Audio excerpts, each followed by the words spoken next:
Hello बच्चों। हमारा प्रश्न दिया हुआ है, भाप अंगार गैस को भाप के साथ मिश्रित करने पर फिर मिश्रण को Cr2O3 की उपस्थिति में तप्त Fe2O3 से गुजारा जाता है। जब मिश्रण को जल में से गुजारा जाता है तो यह CO2 को अवशोषित करता है तथा शेष बची अवघुलित डायहाइड्रोजन को इकट्ठा किया जाता है। हाइड्रोजन गैस के निर्माण की इस विधि को क्या कहते हैं? चार ऑप्शन है, बॉस विधि, कैलनर विधि, लेन विधि और हॉल विधि। तो ये जो प्रोसेस है जो यहाँ पर दिया गया है वो होता है बॉस विधि। ओके, ये सही उत्तर हो जाएगा हमारा ऑप्शन ए, बॉस विधि। चलिए समझते हैं इस प्रश्न की मुख्य अवधारणा को, ये कैसे हुआ और क्यों हुआ। मुख्य अवधारणा में हम लोग को पहले समझना होगा कि भाप अंगार गैस, भाप अंगार गैस ये क्या होता है? भाप अंगार गैस जो इसको बोलते हैं ये होता है CO+H2, इसी को बोला जाता है। और ये बनता कैसे है? इसको बनाने के लिए हम लोग जब कार्बन को जल से H2O से रिएक्शन कराया जाता है, H2O मतलब कि स्टीम फॉर्म में जब रहता है तो ये CO+H2 में कन्वर्ट हो जाता है। ठीक है, ये भाप अंगार गैस कहलाता है।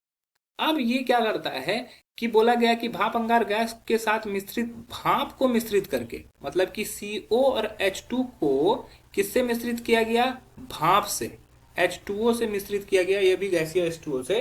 तो ये रिएक्शन करने के बाद क्या हुआ, यहाँ पर जो कैटलिस्ट मतलब कि मिश्रण Cr2O3 और Fe2O3 के प्रेजेंस में ये रिएक्शन करवाया गया। Fe2O3 और Cr2O3 इसके प्रेजेंस में जब ये रिएक्शन करवाया जाता है, रिएक्शन करने के फलस्वरूप जो होता है ये बदल जाता है CO2 और H2 गैस में।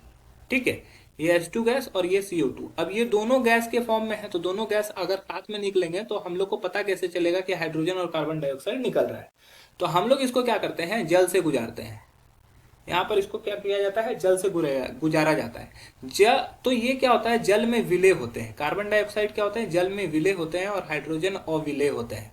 ठीक है, तो जो जल में विलय होते हैं वो जल के साथ घुल जाते हैं और कार्बोनिक अम्ल बना लेते हैं, जबकि हाइड्रोजन वैसा का वैसा रह जाता है। ठीक है, हाइड्रोजन को यहाँ से इकट्ठा कर लिया जाता है, और हाइड्रोजन की इस विधि को बनाने के लिए बोलते हैं, इसको वॉश विधि बोलते हैं। ये वॉश व्यापारिक विधि भी बोल सकते हो। यहाँ पे व्यापारिक रूप से इसको हाइड्रोजन को बनाने के लिए इसी माध्यम का इस्तेमाल किया जाता है।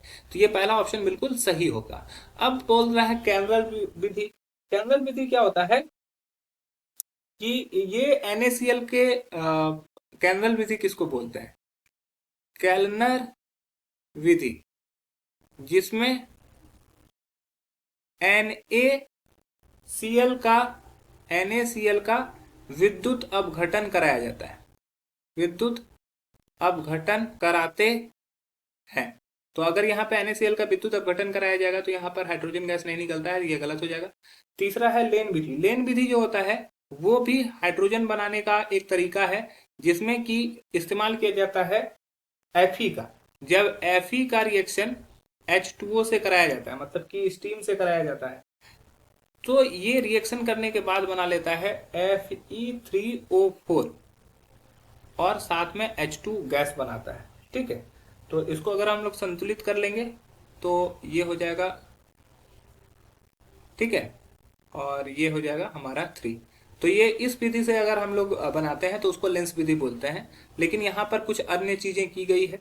यहाँ पे क्या किया है, पहले भाप अंगार गैस को लिया गया है जिसको भाप के साथ मिश्रित किया गया है, तो लैंड विधि भी गलत हो जाएगा। और हॉल विधि जो होता है वो ये इस्तेमाल किया जाता है एल्युमिनियम में, तो ये हॉल विधि भी गलत हो जाएगा। तो हमारा जो सही उत्तर हुआ वो होगा ऑप्शन ए, बॉस विधि। आशा है कि यह प्रश्न आपको समझ में आया होगा। धन्यवाद।